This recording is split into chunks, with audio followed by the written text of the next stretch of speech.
안녕하십니까. 마이다스 가치투자의 마이다스입니다. 최근 2차전지 시장이 굉장히 부진합니다. 주가도 굉장히 안 좋고요.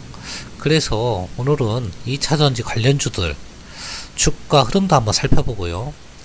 부진 원인도 살펴보고 향후 투자를 어떻게 해야 될지 그 부분을 한번 설명해보는 시간을 갖도록 하겠습니다.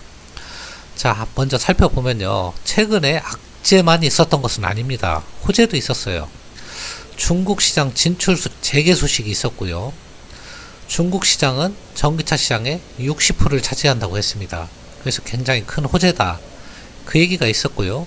중국 소비 시장도 서서히 회복되고 있다. 이게 다 호재성 뉴스인데요. 자, 그래서요. 삼성 SDI하고 LG화학이 5%인가? 엊그저께는 아니죠. 며칠 전에 껑충 뛰었습니다.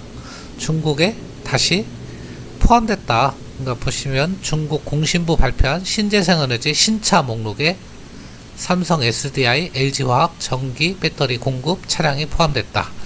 이 소식으로 이제 굉장히 폭등을 했는데요. 그 다음에 중국 소비 수혜로 LG화학이 가장 큰 수혜를 입는다. 이런 뉴스들로 인해서 급등을 했다가 최근에 주가가 지지부진한데 그 원인 한번 또 살펴보겠습니다.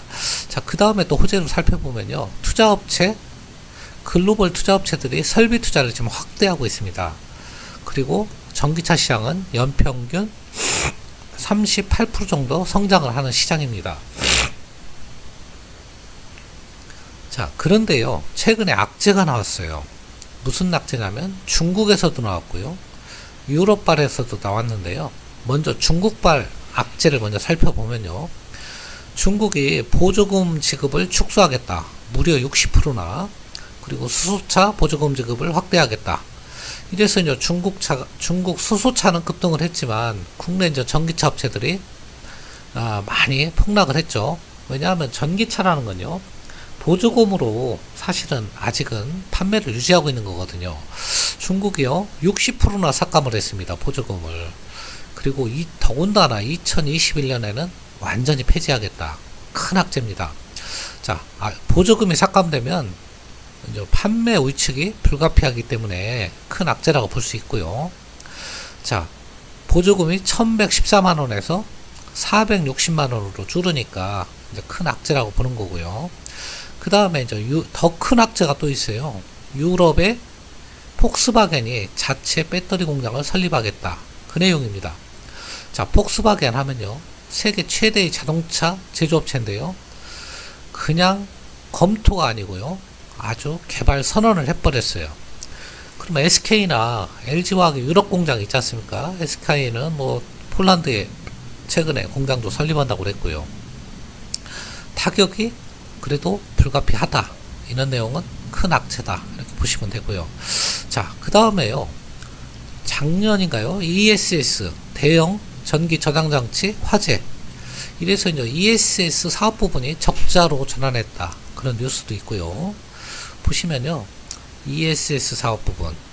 일단 화재 사건으로 실적 부진이 예상된다. 그런 내용이고요. 실제로 화재 탓으로 적자 전환했답니다. 그 사업 부분이.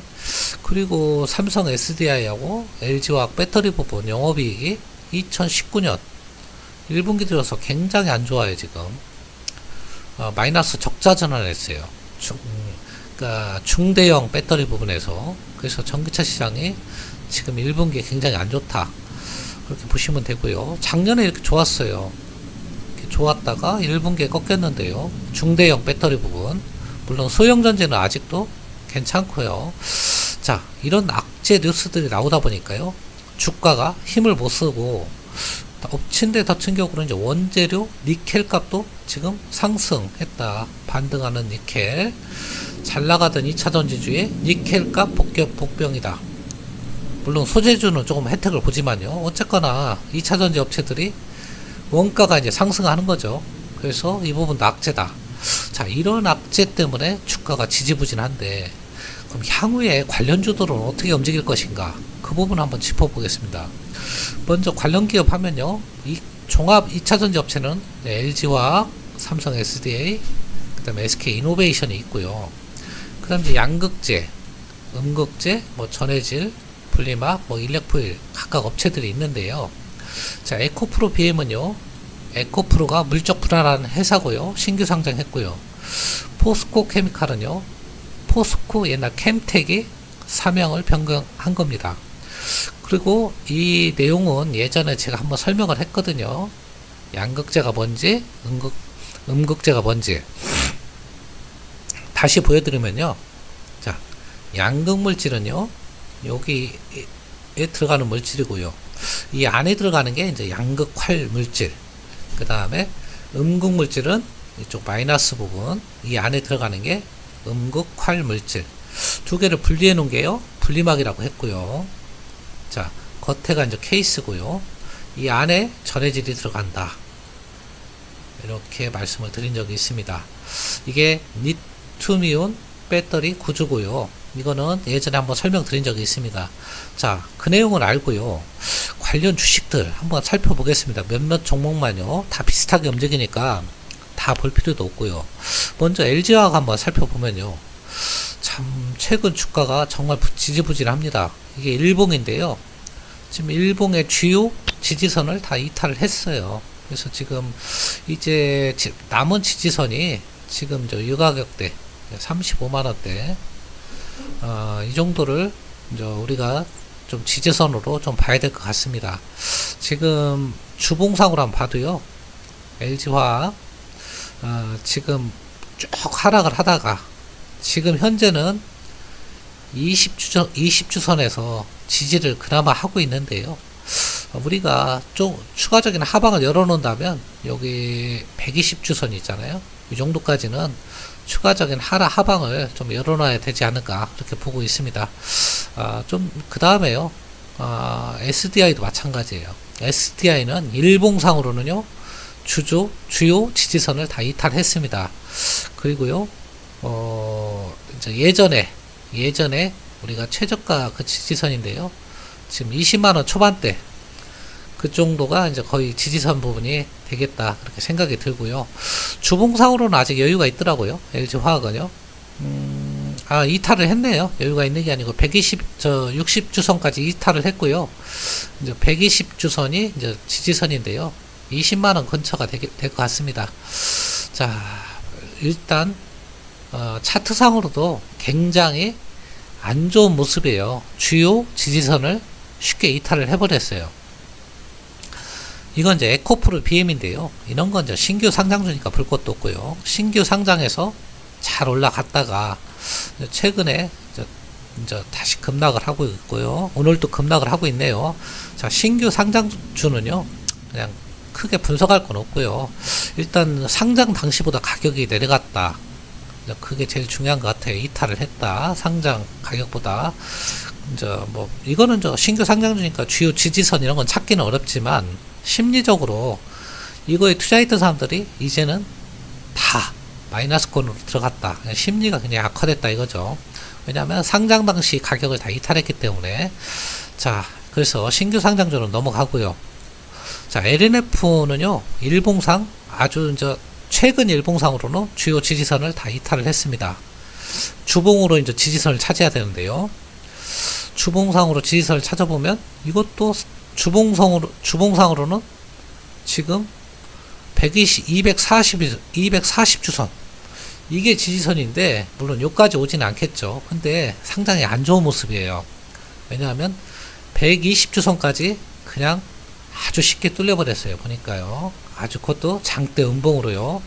참 지금 들어가기도 굉장히 불안한 그런 종목입니다. 지금은. 그래서 2분기까지 좀 지켜봐야 될 부분이 있을 것 같고요. 다른 종목도 한번 살펴보면요. 그나마 좀 포스코 케미칼은 좀 낫네요. 일단 240주선까지 241선에 딱 이제 거의 막 부딪히고 있으니까 주가가 지지선 근방에 왔다 이렇게 보시면 될 것 같고요. 주봉으로 살펴봐도요. 주봉도 그나마 60주선에 지지선 근방에 왔다. 그래서 포스코 케미칼 예전 포스코 캠텍이죠. 그나마 조금 주가 하방 경직은 좀 기대할 수 있겠다. 이 종목은 그렇게 생각이 듭니다. 그 다음 좀 더 살펴보면요. 일진 머티리얼즈는요. 아까 LNF하고 똑같습니다. 차트가 최근 최저가를 다 이탈해서 일봉상으로 의미 있는 지지선을 찾기는 어렵고요. 주봉상으로 찾아야 되는데 마찬가지로 120주선 이 정도 근방에서 지지를 받아주지 않을까 보는데요. 지지선이라고 해서 요즘에요. 악재가 나오면 순식간에 뚫려버리기 때문에 큰 의미는 없습니다. 다만 2차전지주가 어떠한 호재를 만나느냐 그게 중요합니다. 자, 지금까지요. 제가 2차전지 관련주들 전망하고 그 다음에 부진 원인하고 이런 부분을 살펴봤는데요. 여러분은 어떻게 생각하실지 모르겠는데요. 호재 요인도 있지만요. 악재 요인도 있습니다. 여러분들은 어떤 게 더 비중이 커 보입니까? 제가 볼 때는요. 악재 요인이 좀 커 보입니다. 물론 시장은 성장하고 있는데요. 보조금으로 먹고 사는 거거든요. 아직까지는요. 전기차가. 근데 그 보조금을 삭감한다. 굉장히 큰 악재고요. 중국에. 그 다음에 유럽에 공장을 짓고 있다. 그 부분도 악재고요. 그 다음에 일단 화재나 이런 부분. 그런 부분도 사실상 악재입니다. 자, 그래서요. 악재가 호재보다 클 때는요. 덥석 들어가는 것보다는요. 조금 관망이 답입니다. 자, 보조금에 따라서 판매가 들쭉날쭉하는 이런 전기차 시장이요. 1분기는요. 한 2분기까지는요. 조심스럽게 관망할 필요가 있다. 그렇게 저는 생각을 합니다.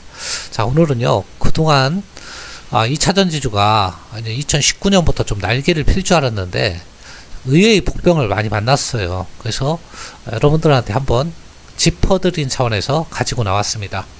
2분기까지 한번 시장을 관망을 하시고 조심스럽게 진입하시는 것이 좋지 않겠는가 그렇게 생각을 해봅니다. 자, 도움이 되셨다면요. 좋아요와 구독 버튼 부탁드리고요. 끝까지 들어주셔서 대단히 감사합니다.